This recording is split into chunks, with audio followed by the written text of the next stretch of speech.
Graças a Deus, sem perca de tempo, nós vamos ler Coríntios 11. E como os irmãos sabem, estamos têm acompanhado essa exposição, o capítulo 11 de Coríntios é mais uma consequência da desvirtualidade, da falta de direção, da característica bíblica que a igreja de Coríntios perdeu naquele período. Ela abandonou os ensinamentos do apóstolo Paulo, os ensinamentos dos profetas, que estavam direcionando a igreja, especialmente o apóstolo Paulo, o fundador da igreja. E o que aconteceu foi que muitas coisas começaram a brotar, a minar ali. Nesse capítulo 11, nós vamos falar sobre 2 ou 3 assuntos, e do versículo 2, até o versículo mais ou menos 16, Paulo aqui vai tirar dúvidas, vai deixar algumas coisas esclarecidas novamente, em questão da submissão da igreja, dos irmãos, em questão da hierarquia, do homossexualismo, do tradicionalismo, da liberdade, da igualdade dos irmãos, da reverência no culto. Tudo isso a igreja de Coríntios começou a buscar ter direitos que não tinham princípios bíblicos que o apóstolo tinha ensinado, que a igreja tinha perdido. E tudo isso, volto a afirmar, tudo isso, de certa forma, ela afronta, mascara, tira a glória do evangelho da igreja. A igreja então perde o que? A consistência do evangelho, da glória do evangelho. Por isso há entre vós, nós vamos ver aqui, muitos fracos, doentes. Nós temos perdido aquilo que o apóstolo tem ensinado, aquilo que a Bíblia tem ensinado. O versículo 2, o apóstolo começa a falar, começa a louvar a igreja, a falar assim: nossa, como seria bom, como é bom que vocês fazem isso. Olha o texto: de fato eu vos louvo, porque em tudo vos lembrai de mim e retendes as tradições, assim como vou-las entreguei. O apóstolo Paulo aqui fala assim: que bênção que vocês estão tendo dúvidas, estão tendo algumas dificuldades em questões, véu, mulher, a hierarquia, vocês têm consultado a mim. Isso é muito bom. Que maravilha seria se a igreja, quando tivesse alguma dúvida, consultasse a Bíblia, não a sonhos, revelações, a profecias, a qualquer movimento que aparece, Então eu posso falar: eu louvo vocês, porque vocês ainda têm confiado em mim, vocês têm me dado, me escrito e pedindo estas conclusões para que eu vos fale. Olha o versículo 19: porque até mesmo importa que haja partido, haja divisões, haja heresias entre vós, para que também os aprovados se tornem conhecidos em vosso meio. É normal que isso aconteça, é normal que aconteça dúvidas, é normal que aconteça algum problema na igreja. Mas quem é sincero, quem é aprovado, quem quer a verdade, consultará sempre o quê? A Escritura. Nem um cristão sincero que lê a Bíblia fica confundido. Não fica, porque está escrito. Nós já lemos aqui o capítulo 4. E versículo 6 de Coríntios. Vocês têm que aprender uma coisa. Eu estou usando algumas coisas. A Paulo, eu estou aplicando muitas coisas para que vocês aprendam. Não ultrapasse o que está escrito. Olha que segurança. Então, a igreja aqui de Coríntios vai e corre a Paulo novamente. Paulo, você está tendo alguns problemas aqui na igreja. Está tendo algumas dificuldades. O que o irmão nos aconselha? Porque o irmão é o que? O enviado, é o mensageiro, é o ministro, é o apóstolo dos gentios. É ele que era pastor da igreja, não é? E o que estava acontecendo? Um pano de fundo da história naquele tempo lá, como sempre nós precisamos passar. A igreja tinha sido assiduadamente invadida, por homens e mulheres que eram gentios, adoravam outros deuses, estavam vivendo naquele período de Coríntios, onde existia vários deuses, vários cultos de estranhos diferentes, e adentraram na igreja. Então, adentrando na igreja, naturalmente que vão trazer alguns costumes, vão trazer algumas coisas, E isso começou a contaminar a igreja, em todos os capítulos, Olha o 7, o 8, o 9, o 10, nós vemos como aflorou o 6, então, a prática, né, do incesto, a prática do pecado, da imoralidade era tido como normal, porque na prática, a prática grega, isso era normal, naquele tempo, naquele período. Então ele começa a falar sobre as questões, versículo 3. Quero, entretanto, que saibais ser Cristo o cabeça de todo homem, e o homem o cabeça da mulher, e Deus o cabeça de Cristo. Todo homem que ora ou profetiza, tendo a cabeça coberta, desonra a sua própria cabeça. Toda mulher, porém, que ora ou profetiza com a cabeça sem véu, desonra a sua própria cabeça, porque é como se tivesse rapado. Portanto, se a mulher não usar o véu, nesse caso, que rape o cabelo. Mas se lhe é vergonhoso tosquear-se ou rapar-se, cumpre-lhe usar o véu. Porque, na verdade, o homem não deve cobrir a cabeça, porque ele, por ser ele a imagem e glória de Deus, mas a mulher é a glória do homem. Porque o homem não foi feito da mulher, e sim a mulher do homem. Porque também o homem não foi criado por causa da mulher, e sim a mulher por causa do homem. Portanto, deve a mulher, por causa dos anjos, trazer véu na cabeça como sinal de autoridade. No Senhor, todavia, nem a mulher é independente do homem, nem o homem é independente da mulher. Porque como provém a mulher do homem, assim também o homem é nascido de mulher, e tudo vem de Deus. Julgai entre vós mesmos. É próprio que a mulher ore a Deus sem trazer o véu? Ora, não vos ensina a própria natureza a ser desonroso para o homem usar cabelo comprido? É que tratando-se da mulher, é para ela uma glória. É uma glória? Pois o cabelo lhe foi dado como mantilha. Contudo, se alguém quer ser contencioso, sabe que nós não temos tal costume, nem nas igrejas de Deus. O que estava aqui acontecendo? A mulher estava abdicando o direito de tirar o véu para participar do culto. E o apóstolo Paulo, então, começa a explicar algumas questões. Por quê que a mulher queria tirar o véu? Por causa da tradição, naquele tempo, havia linhas de pensamento que a mulher, ela não precisava de religião. A mulher era como desprezada. Havia vários pensamentos naquele tempo. E em algumas religiões, a mulher usava o véu, inclusive o judaísmo, a mulher usava o véu, né? Então, quando ela conhece o cristianismo, quando o cristianismo é inserido na sociedade, ela vê que a mulher tem muito valor. Diante de Deus, o homem e a mulher são iguais. Então, elas queriam o direito de também tirar o véu. Então, Paulo fala assim, olha, vocês têm até razão, mas por causa de alguns motivos, não seria ético, não seria propício vocês tirarem o véu agora. É isso que Paulo está querendo mais ou menos colocar ali nas suas palavras. Por quê? Porque a mulher com o véu, naquele tempo, representava, a mulher com o véu naquele tempo, representava que ela estava sobre uma autoridade, sobre um paternalismo, ela estava sobre uma guarda de um marido, de um pai, de um companheiro, ela estava reservada. Uma mulher com o véu, ninguém jamais ousava a mexer com ela, a ter alguma intenção com ela, porque ela estava o quê? Guardada, era casta. Então isso era o costume da época. E naquele período da libertinagem, muitas sacerdotisas que iam nos templos lá, elas tiravam o véu, nos cultos deles, nos cultos de mistérios que eles faziam lá, a sacerdotisa, ela prestava culto, se oferecendo como prostitutas para ele, para aqueles homens que ali entravam.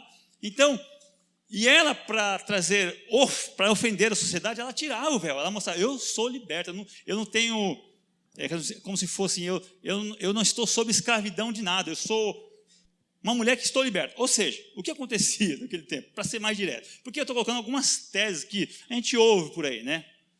Porque é um assunto muito ainda tenebroso, muito obscuro, não temos muitas coisas para afirmar. Mas lendo os textos passados, e lendo o que Paulo fala, as prostitutas eram conhecidas como mulheres que tinham a cabeça rapada. Elas trabalhavam naquilo. Então, os soldados, a lei naquele tempo lá, rapava a cabeça da mulher e colocava ela como prostituta. E também tem um outro pensamento, que a igreja de Coríntios, naquele período, o homossexualismo, está vendo? Paulo trata de muitas coisas aqui. O homossexualismo adentrou na igreja. E as mulheres queriam se portar, se vestir como homens. As vestes do homem e da mulher eram quase igual. Só o que diferia era o véu na cabeça. É mulher. Aquele é homem. Aquela é mulher. Então, começou a adentrar na igreja um movimento de homossexualidade. Então, a mulher queria ser homem e o homem queria ser mulher. Você vê que tinha pessoas que estavam dentro da igreja se prostituindo ou então se trajando como homem ou mulher. Virou uma confusão ali. Então, o apóstolo Paulo, ele deixa claro, bem, por isso, então, não convém que a mulher tire o véu na igreja. E não convém que o homem também ore. Olha o versículo aqui, para vocês refrescarem a mente. O versículo 4. Todo homem que ora ou profetiza, tendo a sua cabeça coberta. Isso era coisa de mulher. Então os homens começaram a colocar o véu, se fazendo de mulher.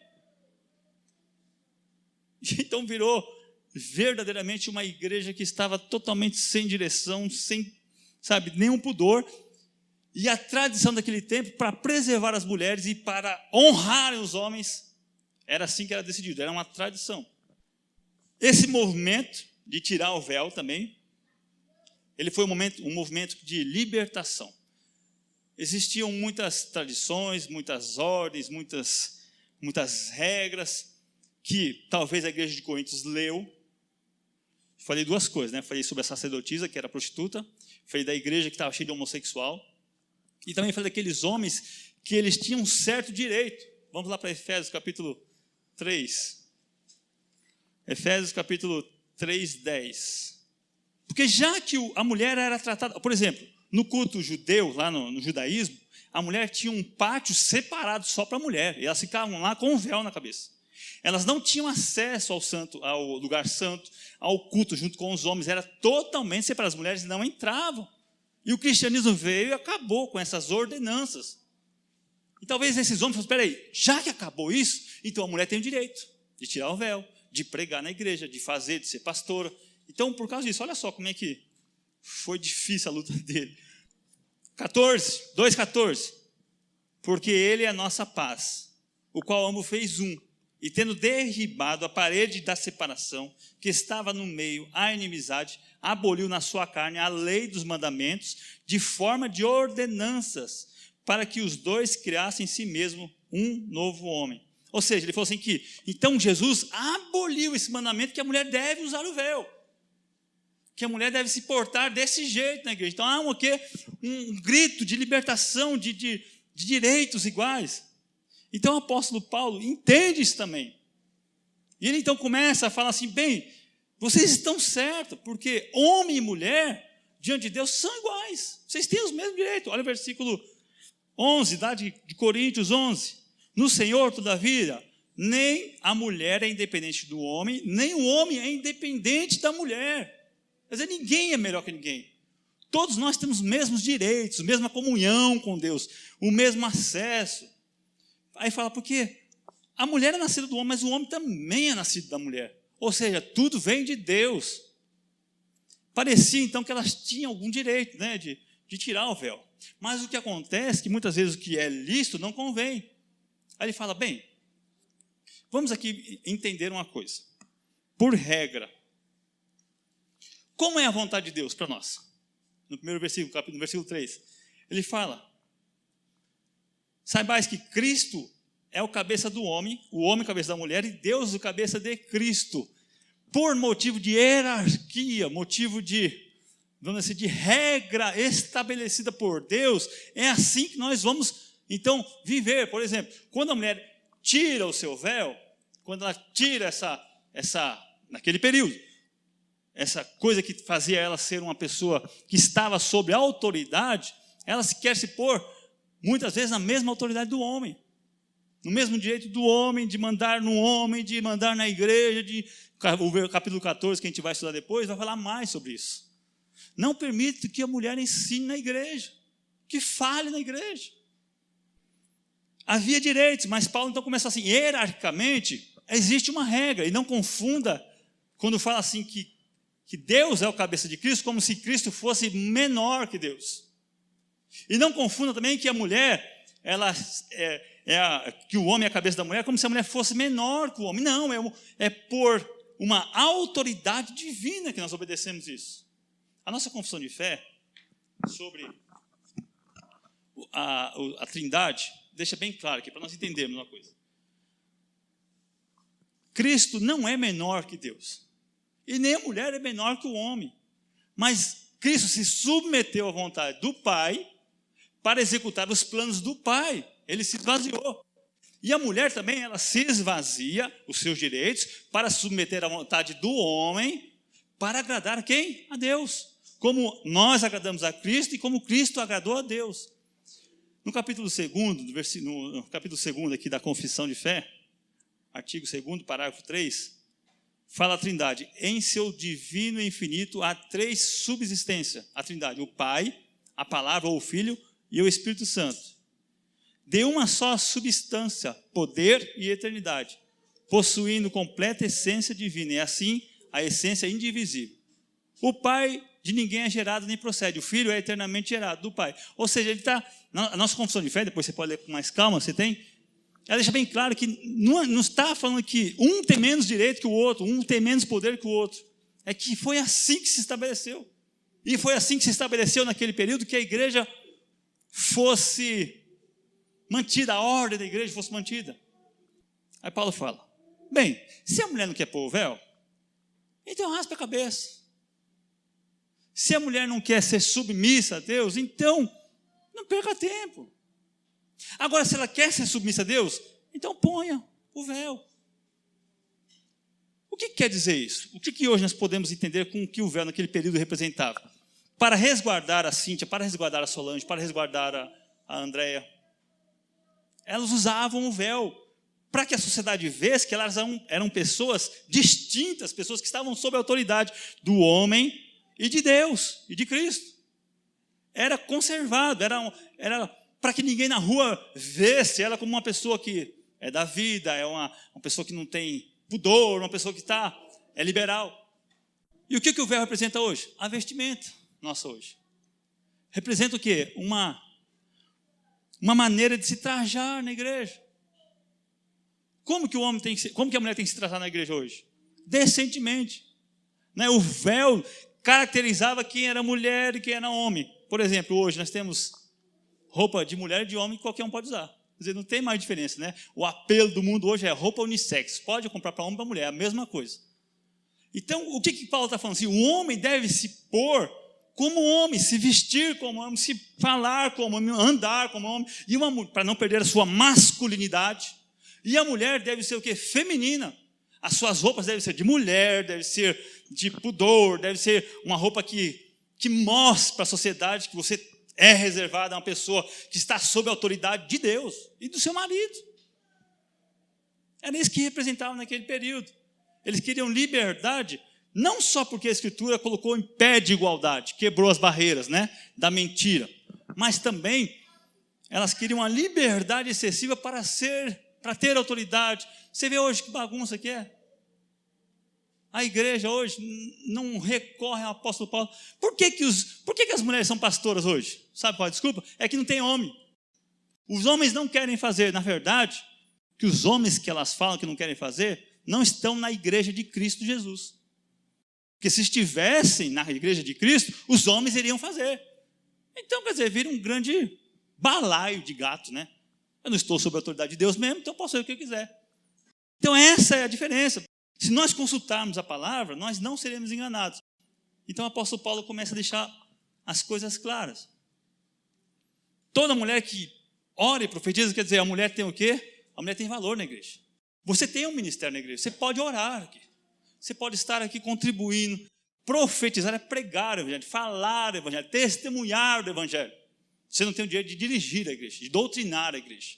Mas você pode sim ter, vamos dizer assim, você tem sim um ministério, vamos dizer assim, né, de aconselhamento, de ajuda, de oração, intercessão. A mulher ora e profetiza sem o véu na cabeça, sem o devido pudor. É certo isso. Olhando hoje para a sociedade, nossa, que hoje, Paulo fala assim: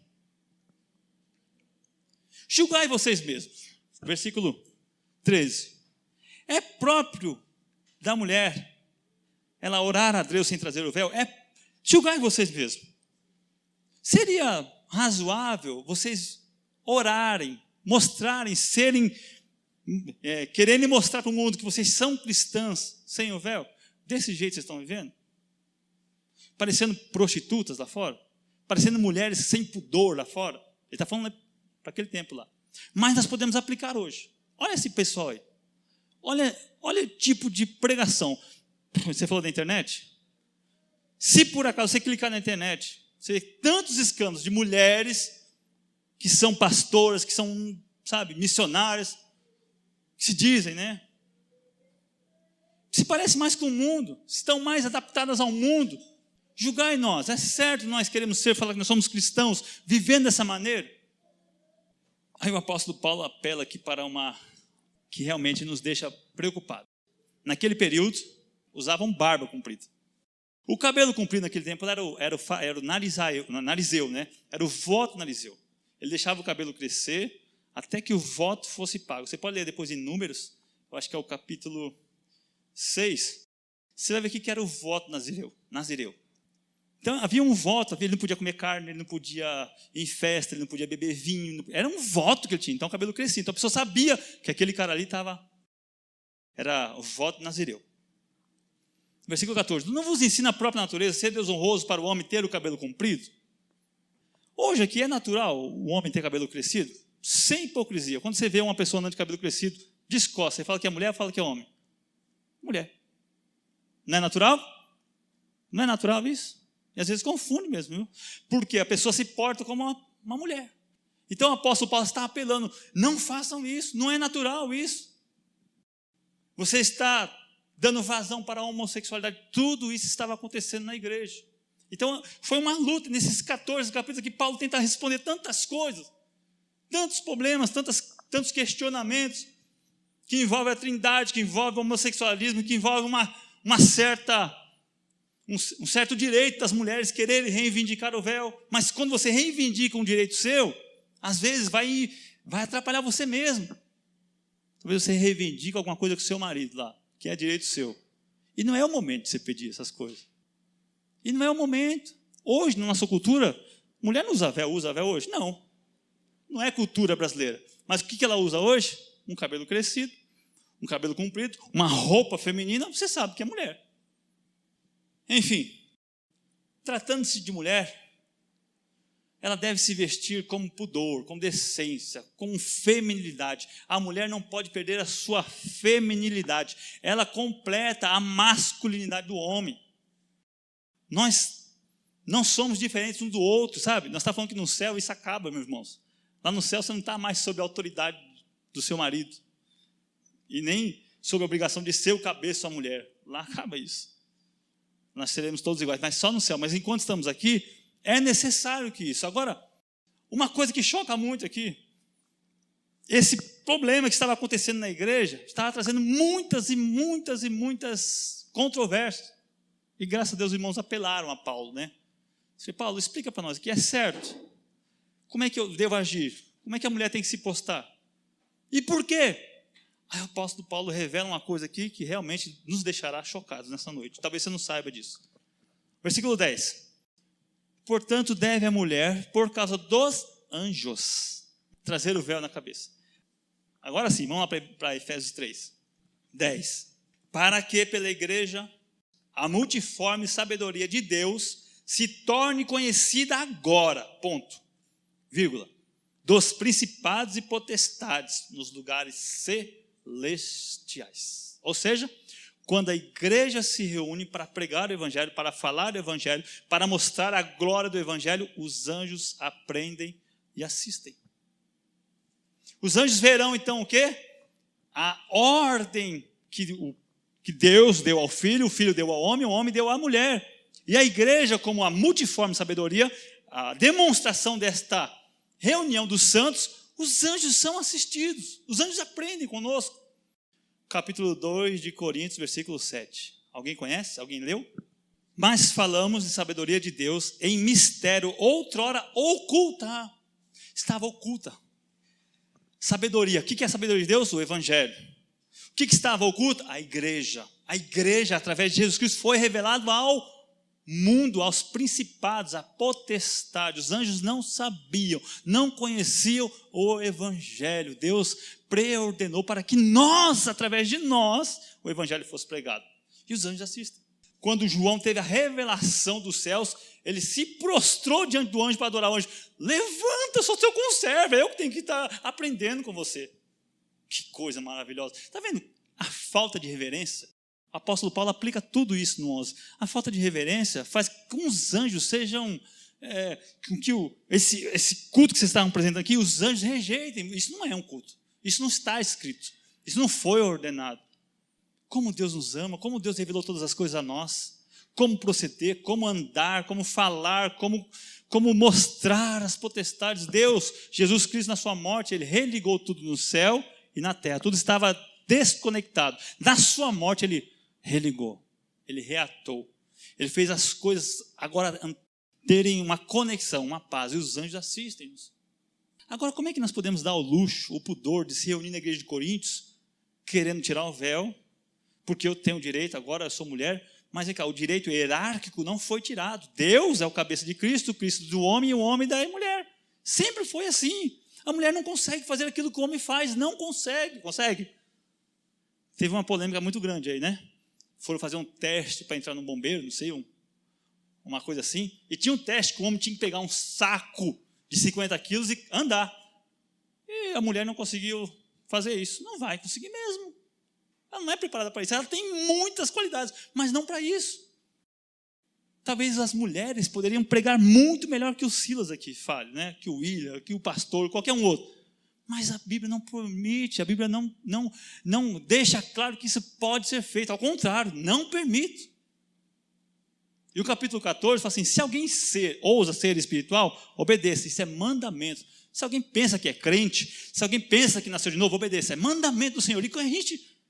Aí chega aqui, a pastora está pregando, dirigindo, exortando, ungindo, fazendo um monte de coisa. Os anjos assim, o anjo não está aqui. Sabe que tem anjo aqui, tem anjo ali? Não tem. Por que não tem? Não bate. Por quê? Porque não tem base bíblica, meus irmãos. Por isso que vira essa bagunça a igreja. Paulo vem com certas coisas. É impressionante, no capítulo 15 de Coríntios, Paulo fala para eles o que é evangelho. Ele tem que falar, vou falar para você o que é evangelho. De novo, a igreja perdeu o rumo. A igreja do Brasil perdeu o rumo da sua missão, da sua, sabe? Aí eu cultuo em casa, os anjos não estão lá, os anjos estão na igreja de Deus, para serem ministrados, né? Vamos dizer, lógico que Deus está, onde tiver 2 ou 3 reunidos, eu estou lá, mas há uma ordem no culto. Há uma ordem de se reunir como igreja, e de se reunir de maneira correta. Não é sobre cabresco, não é sobre autoridade masculina, nada disso. É sobre autoridade divina. O apóstolo Paulo então aplica essas coisas. Meus irmãos, se tirar o véu, olha, você vai ser confundido como prostituta. Você está querendo colocar o véu, na verdade você é um homem. Você não pode orar com esse jeito. Isso é uma afronta, você é um homossexual dentro da igreja. Tudo por falta do evangelho. O evangelho foi esquecido, foi ultrapassado. Eu quero estar no lugar onde, por exemplo, nós podemos ter um grupo de dança aqui na igreja? Achei tão legal, né, William? O que nós tínhamos que fazer? Não, há dúvida. Até importa. Será que nós poderíamos ter alguma coisa diferente? Será que nós poderíamos? Como é que a gente tira essa dúvida? Bíblia. Eu louvo vocês porque vocês estão procurando a mim. Eu vos louvo porque vocês têm guardado as tradições que eu tenho vos ensinado. É a Bíblia.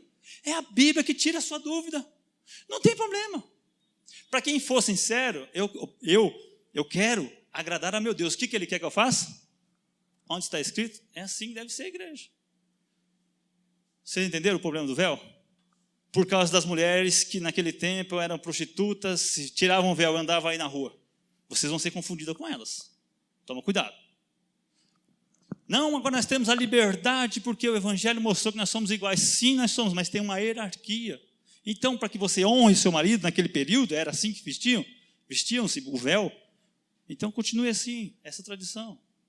Aí o apóstolo Paulo termina esse ponto, essa parte da pregação assim.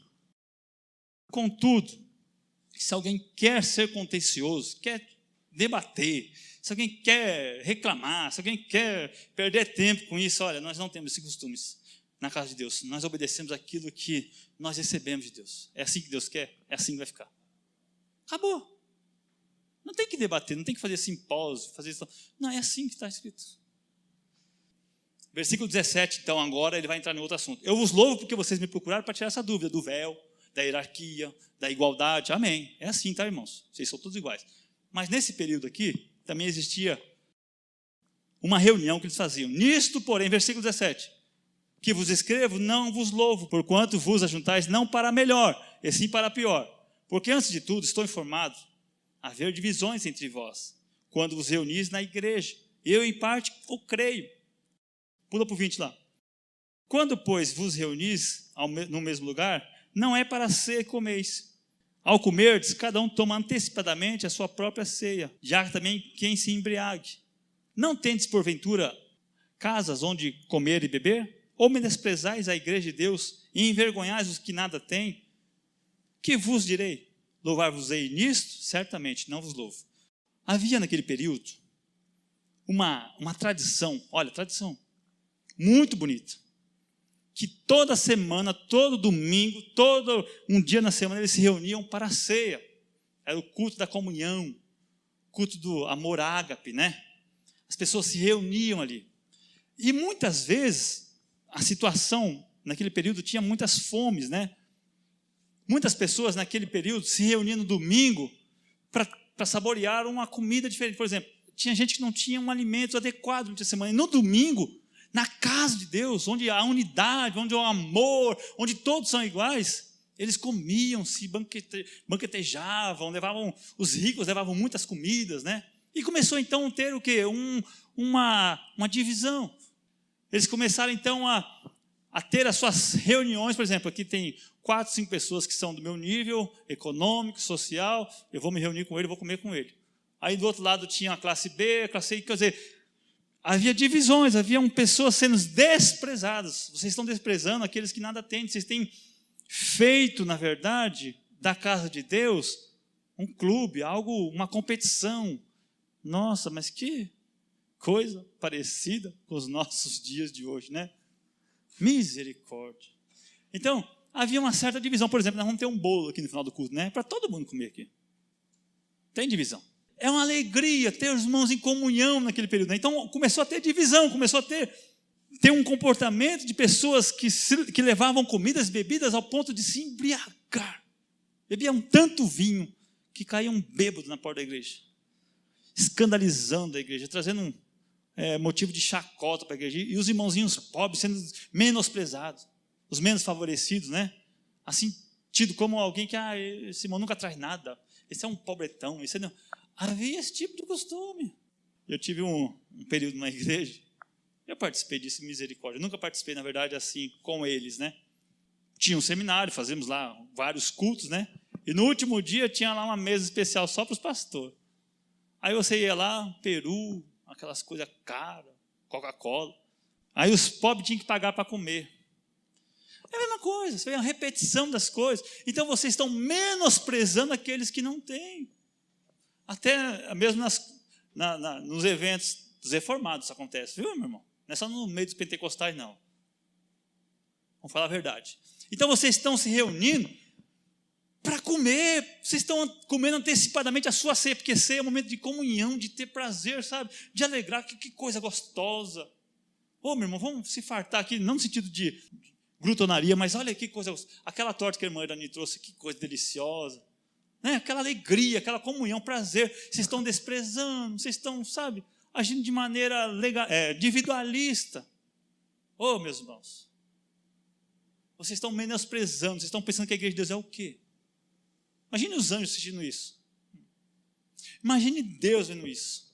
Não é igreja.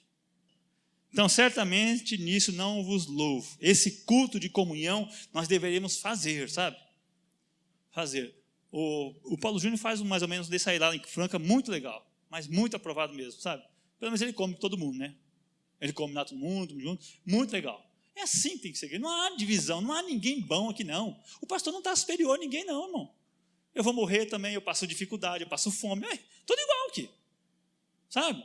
Por que eu tenho que ter privilégios aqui? Mas para com isso, é tudo igual. Então o apóstolo Paulo fala assim, meus irmãos, nisso eu não vos louvo, de maneira nenhuma. Porque tudo eu tenho passado para vocês, tudo eu tenho ensinado para vocês, não tenho acrescentado, não tenho tirado. Aí ele vai entrar na ceia. Porque vocês estão fazendo isso no meio e pensando que estão ceando, vocês não estão fazendo, vocês não estão comemorando a ceia do Senhor. Vocês estão comendo para vocês mesmo. O culto é pessoal, não é? O culto é egocêntrico, não é cristocêntrico. Vocês estão querendo vocês, estão se adulando vocês.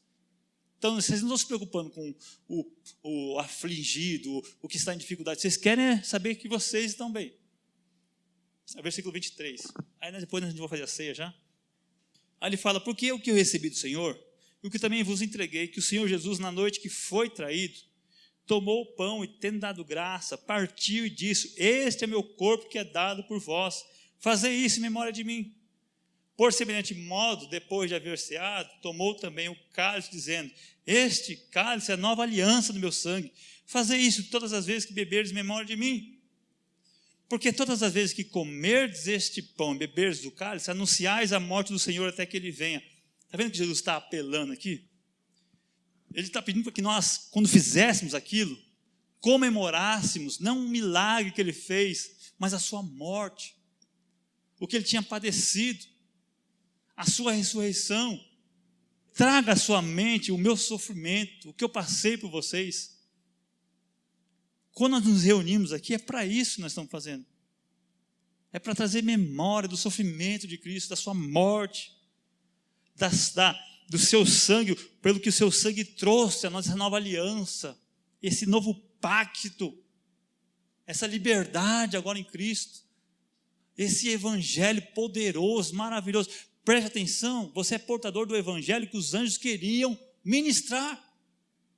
Que coisa maravilhosa.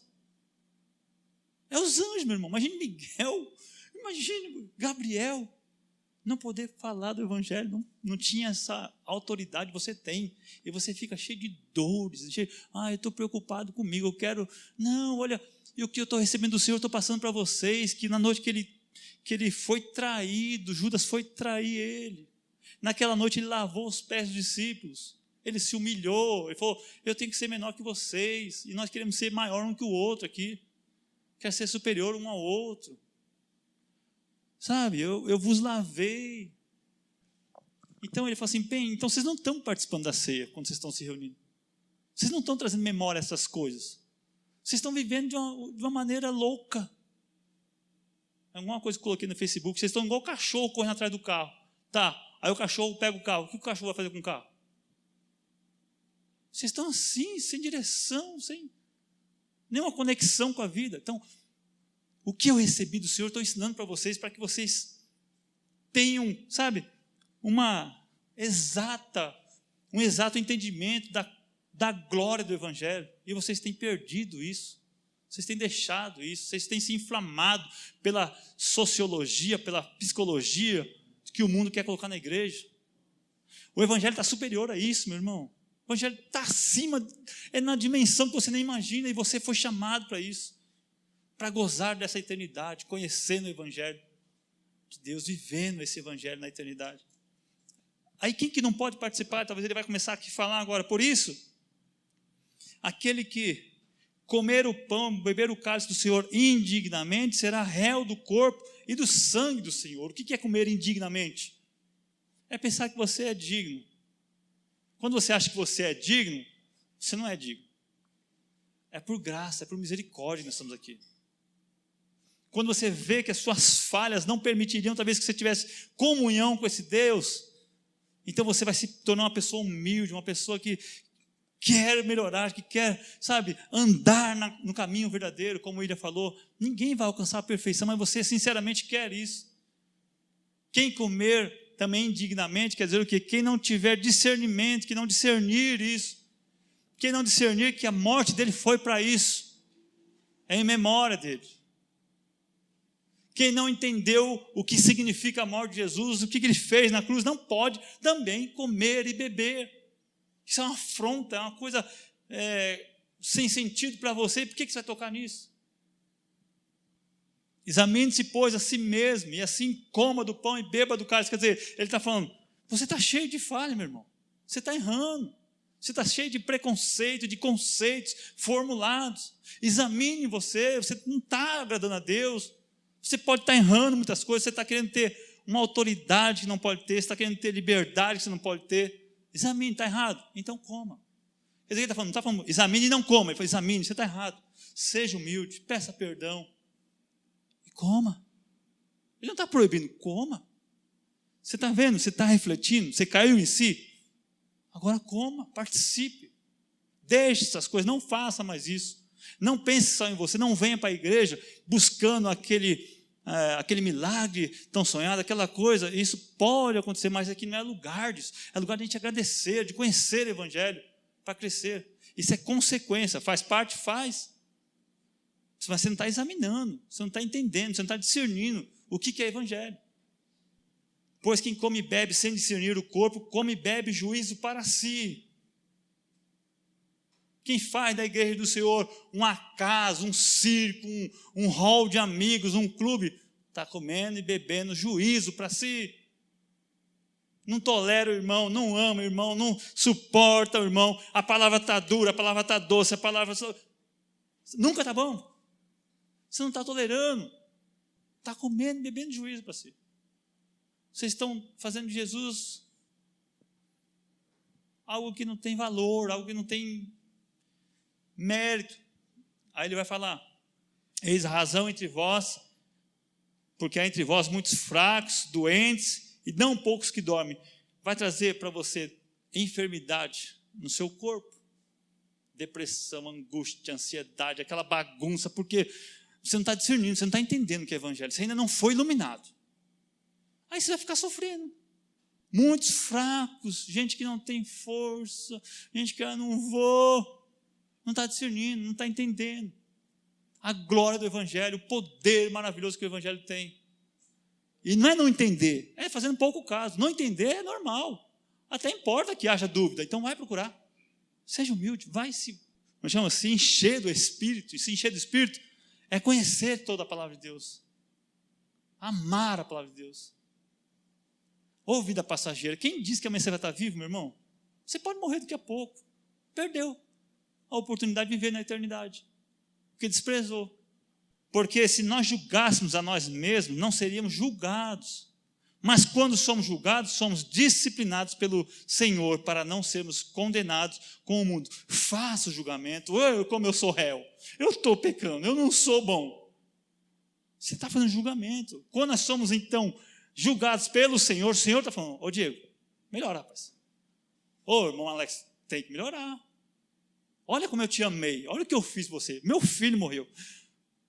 Eu não estava vendo, Senhor, me perdoa, realmente eu pequei. Nós somos disciplinados pelo Senhor. Nós somos ajudados pelo Senhor. Quando a igreja é disciplinada pelo Senhor, é levada de volta à palavra. A igreja precisa ser levada de volta à palavra para não ser condenada com o mundo, porque o mundo está condenado. O juízo já está decretado. Quando nós somos assim ensinados a se portar, a amar, a discernir o corpo de Cristo, nós somos disciplinados pelo Senhor. Coisa maravilhosa é ser ensinada pelo Pai. Que coisa maravilhosa. Imagine se um ladrão vem disciplinar meu filho. O que ele vai ensinar para ele? Coisas que vão levar meu filho à perdição. Agora um pai vai ensinar um filho, vai ensinar o quê? Filho, não faça isso, eu te amo. Eu estou preocupado com você, meu filho. Meu pai me ensinou muito, né? Corrigia, puxava a orelha, dava chicotada, dava chinelado. Aprendi, ué. Amém? Porque estava preocupado comigo. Você também apanhou, William, que eu sei. Não é assim que acontece? É. Para não ser condenado. Eu não quero que você se perca, meu filho. Eu não quero que você vá para as drogas. Eu não quero que você vá para o mundo. Fique na minha presença. Bem, aí depois termina assim. Se quem tiver fome, voltando aquele trecho lá da reunião, né? Faça as coisas corretas. Você tem fome, come em casa. Você quer se divertir? Aqui não é lugar. Você quer ter um momento de lazer? Não é o lugar. Faça em casa. Faça em outro lugar. Aqui é reverência. Aqui é doar-se para Cristo, conhecer a Cristo. Amém? Façamos isso para crescer em graça, crescer em conhecimento, glorificar esse Deus. Meu irmão, olha o que está sobre a sua cabeça, essa coroa. Eis que venho sem demora, guarda o que tens, para que ninguém roube a sua coroa. O que você tem? Eu tenho um chamado que os anjos não têm. Portador do evangelho. Opa, Salmo 24, quem é esse rei da glória? Quem é esse que os portais estão se abrindo? Esse era Jesus. E quem vem atrás dele? Os remidos. Nós. E os anjos se curvando. Meu irmão, olha isso. Olha como você é agraciado, como você é beneficiado, como Deus te ama. Esse amor, eu consigo ver só amor. E o cuidado de Paulo. Ó igreja, ó amados, ó igreja de Deus. Volte para os caminhos, volte para a verdade.